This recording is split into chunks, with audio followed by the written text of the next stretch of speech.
Apache Junction, Arizona, located east of Phoenix and home to the famous Superstition Mountains, this community exemplifies growth and maturity to which many cities aspire. With a population of about 40,000, AJ and its surrounding areas have become among the most developed and diverse cities in Arizona. Considering most other American cities were founded as far back as 1565, Apache Junction, by comparison, became what it is today over a short period of time.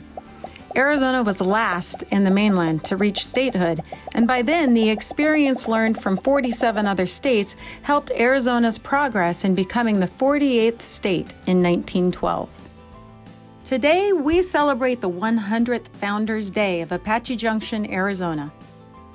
To learn more, we need to look at events before Arizona became a state in 1912. The area was sparsely populated, and the nearest concentration of residents was found in Mesa with just over 3,000. The major city of Phoenix, 30 miles to the west, had a population of about 29,000. That's just over one half of today's capacity of ASU's Sun Devil Stadium. Following a severe drought in 1897, inhabitants of central Arizona suffered for several years.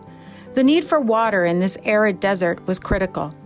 Residents came to the realization of the necessity to find ways of reclaiming and retaining water from the few sources to the north and east of the region. Soon after Theodore Roosevelt became president, he approved a Reclamation Act in 1903. This made funds available to build dams required to create retention reservoirs. A committee of Arizonans was established to begin the process. The work initiated by that committee is known today as the Salt River Project. The largest of these projects was Tonto Dam, now Roosevelt Dam. The Tonto Wagon Road, or Mesa Roosevelt Road, now Apache Trail, was built to haul materials via mule-drawn wagons from Mesa to the Tonto Dam construction site and to allow additional access to and from the copper mining region near Globe. A foot trail cut by the Apache tribe as a fast escape into the Superstition Mountain wilderness provided a template for engineers in planning the road. Shortly after its completion in 1905, coach lines began advertising tours of the Tonto Wagon Mesa Roosevelt Road as the most picturesque mountains in Arizona, escorting tourists through rough mountain terrains that were often associated with the reputation of the West. At that time, Tortilla Flat, still in its original location, was one of several stations for changing horse teams and to give tourists a much-needed rest. Tonto Dam was completed in 1911, and on March 18th, President Roosevelt dedicated the dam. It was at that event that the name was changed from Tonto Dam to Roosevelt Dam in honor of the president who helped make it a reality for Arizona residents. The economic boom created as a result of this project is still felt today. George P. Hunt, Arizona's first governor after statehood, had a vision of developing a shorter, less rugged route between the two economic centers of Globe, Miami, and Phoenix. On May 13, 1921, the Globe, Miami, Superior Phoenix Highway, now US 60, opened to the first automobile traffic.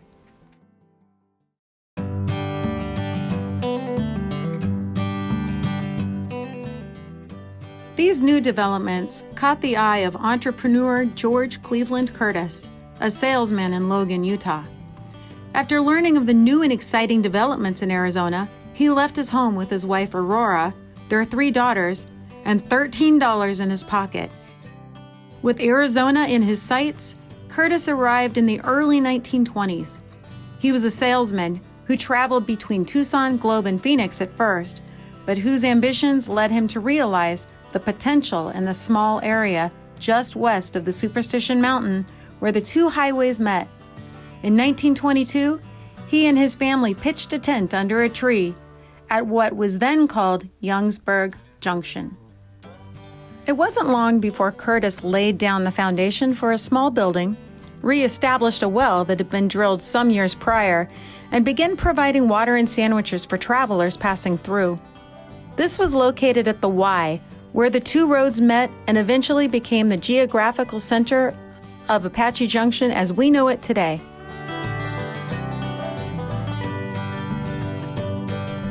Named by the first mayor of Phoenix, George U. Young, Curtis could not accept the fact that Youngsburg Junction had been named by Young after himself. His marketing instinct told him the name was unappealing and needed more character that depicted the history and charm of the area. He thus began an immediate campaign to have the name changed. Apache Junction had its name, and George Cleveland Curtis was recognized as its founder. George and Aurora Curtis's business was doing well. They were so confident in its potential, they filed a homestead on that parcel of land in 1923 and decided to stay. The business had quickly grown and was eventually named the Apache Junction Inn, although it had no guest rooms. What it did have was a restaurant counter, gas station, and a grocery store. Later that year, Curtis acquired a monkey named Jimmy. Chained to a tree, Jimmy proved to be quite an attraction to the visitors. Over time, Curtis added more animals and opened the first zoo in Arizona. Food and fuel were necessities, and the new zoo made the inn quite irresistible. By the mid-1920s, the tourist industry in the area slowed considerably when the Southern Pacific Railroad, the largest of the touring companies, discontinued subsidizing road maintenance and marketing. This affected business at the inn until it was revealed that 2 more water reclamation projects were announced: Horseshoe Dam in 1925 and Mormon Flat Dam in 1927.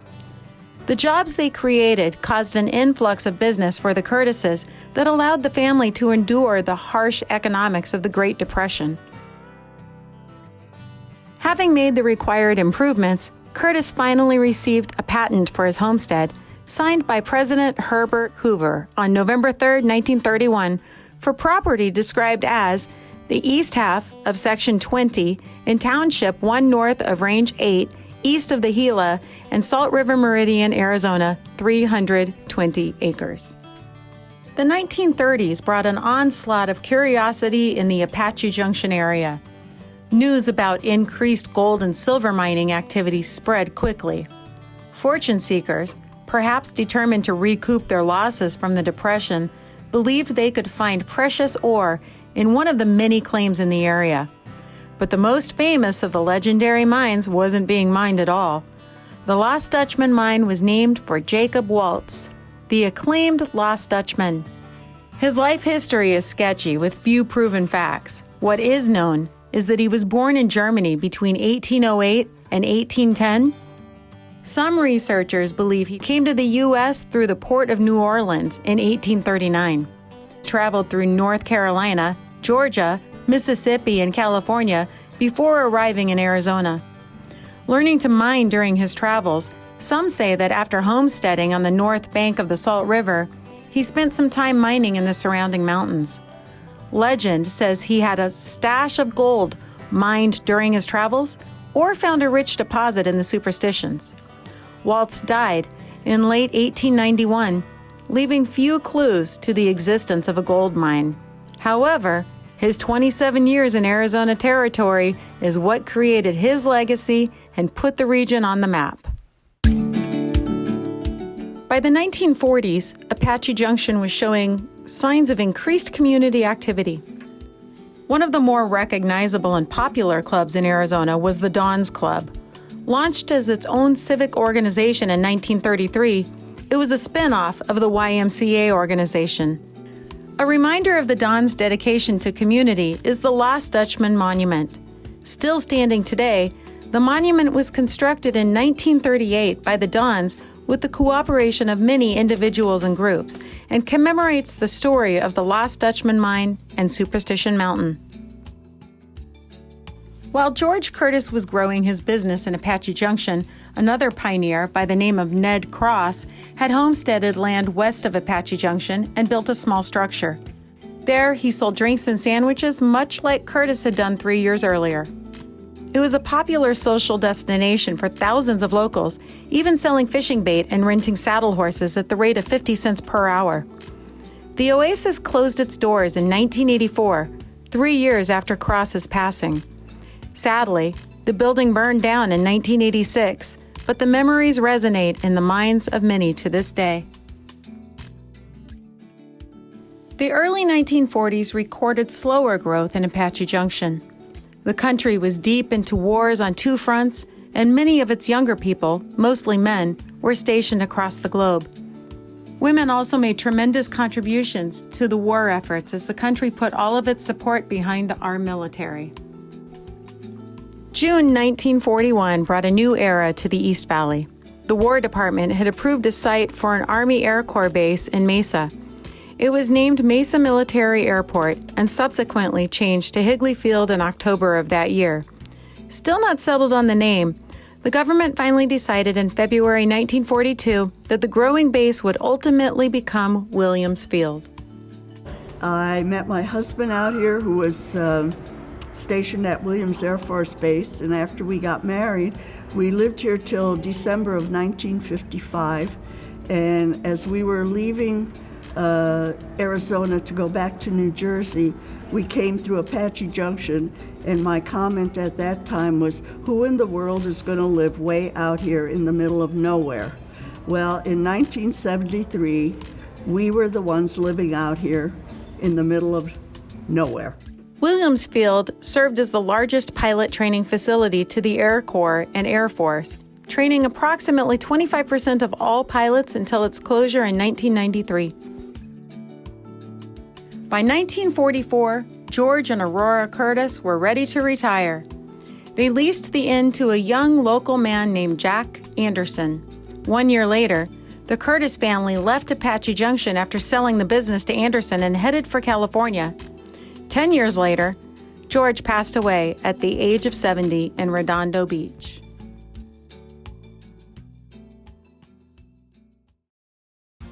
Anderson expanded the zoo by adding several animals and staking the claim of having the largest zoo in Arizona. Growth in Apache Junction remained sluggish until the end of World War II.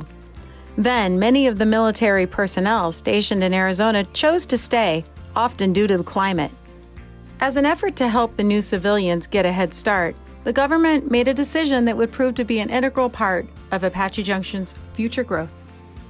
By opening parcels of land for homesteading just south of the Superstition Mountain and east of Apache Junction, the government paved the way for those young families to establish a home they could call their own. The influx of new residents launched what was to become one of the largest growth spurts in Apache Junction. It continued several decades. Growth in the community meant the number of young families was also growing.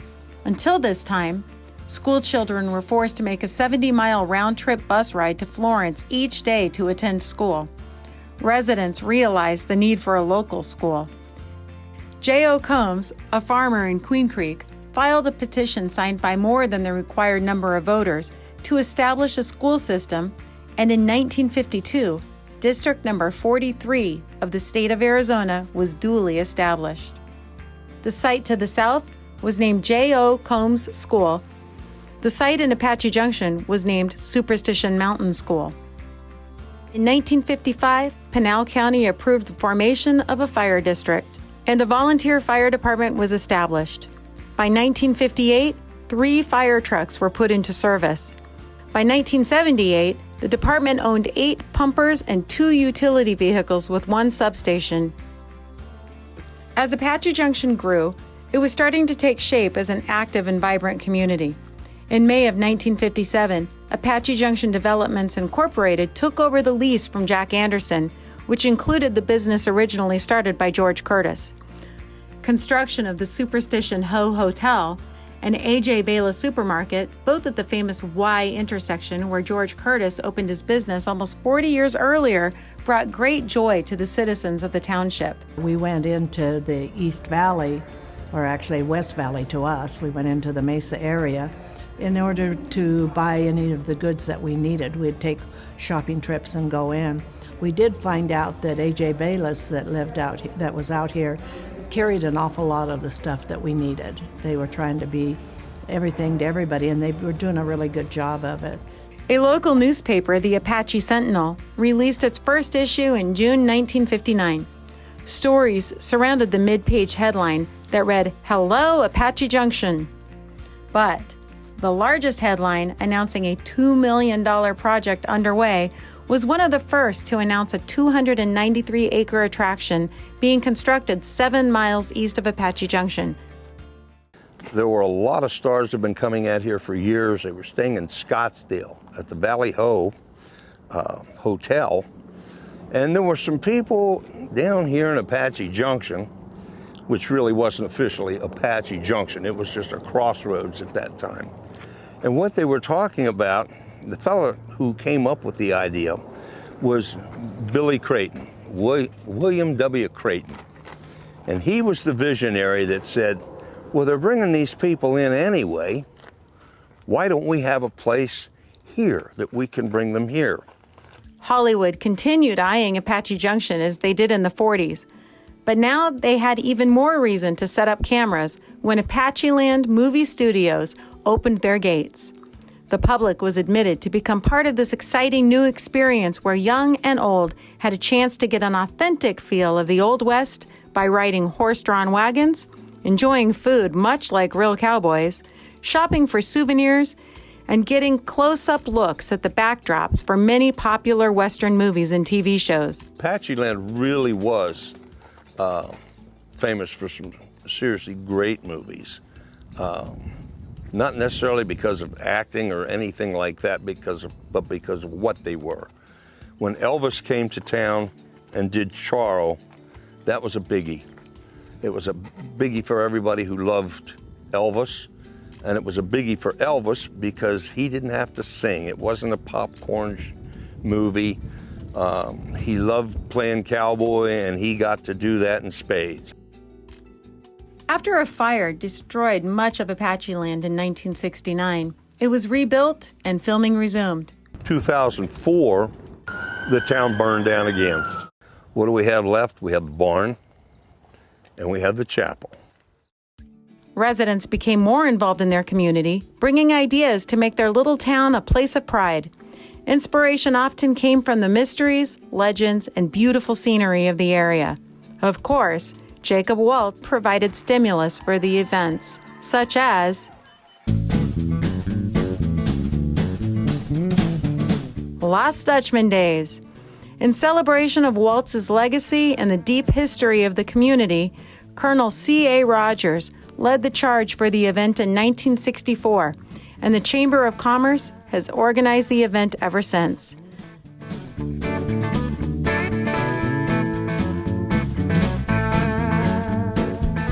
Lost Dutchman Days is celebrating its 58th year in 2022 and continues to be a favorite of visitors and locals alike.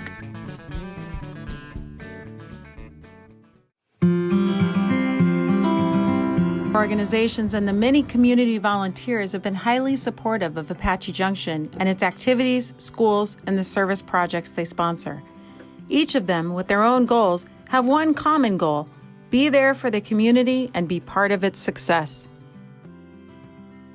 1960 marked the start of a process that lingered on for 18 years. In my research of our city becoming a city, it was apparent to me there was a concern about how big the city should be, concern about governance, but there was also this effort that we wanted to be able to control our own growth, control our own destiny. And where it started at the beginning in the early 60s was a kind of bigger 42 square mile area that ended up at the end really being about 16 square miles. Community leaders believed incorporating Apache Junction to become its own city would benefit its citizens, while many feared tax increases would be significant. After 8 attempts, the vote to incorporate passed in 1978 by a slim margin. This opened the doors for Apache Junction to govern itself rather than to be under control of the county. A city was born.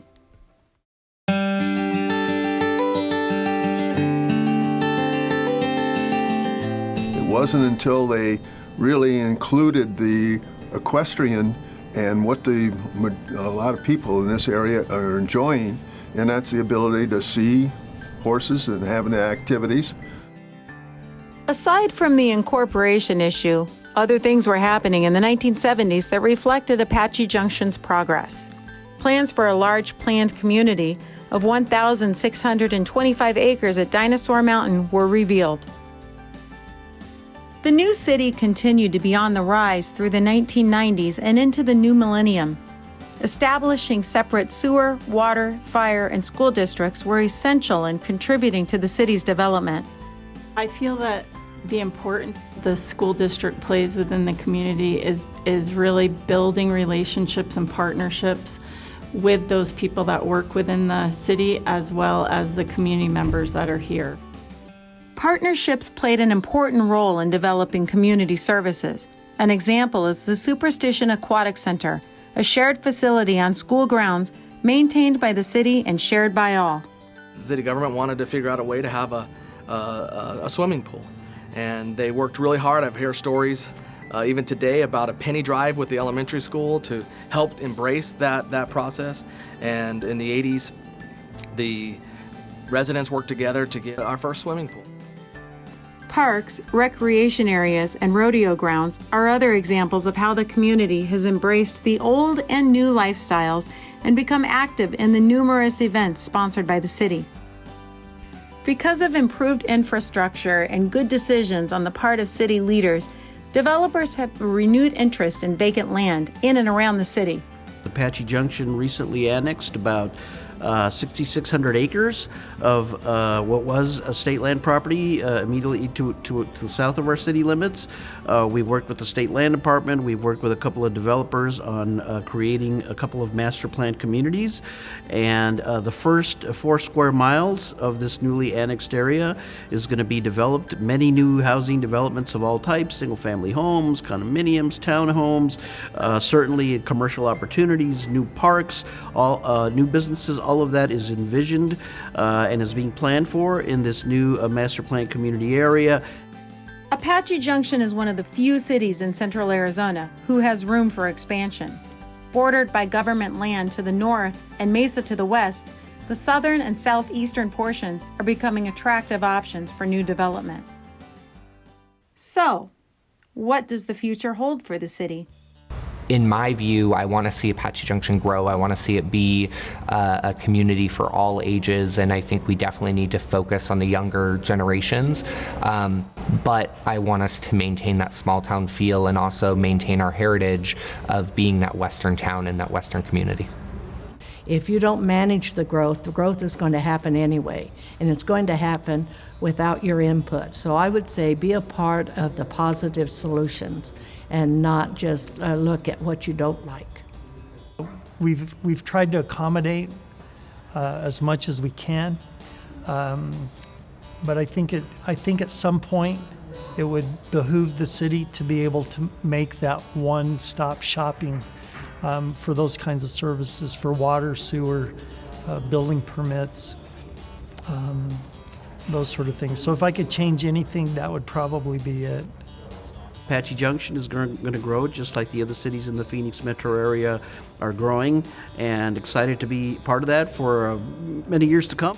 We're in the process of putting in some major home developments down there, which is going to be great for the community and how we grow into a future. It's something that we can control and oversee and make sure that the growth maintains in the areas that we want it to, as well as keeping our equestrian friends very happy. Apache Junction is a city of determined people, a trend that started when the Curtis family pitched a tent and made it their home. Pioneers built the West, and Apache Junction exemplifies that pioneer spirit. Once believed to be just another part of a dry desert, the perseverance to obtain water for survival flourished into one of the most vibrant and active communities of modern day. Apache Junction will always remember their past and continues to honor those days, the history, and the many colorful individuals who shaped the character of the city for over 100 years with captivating reminders of what they meant to the community.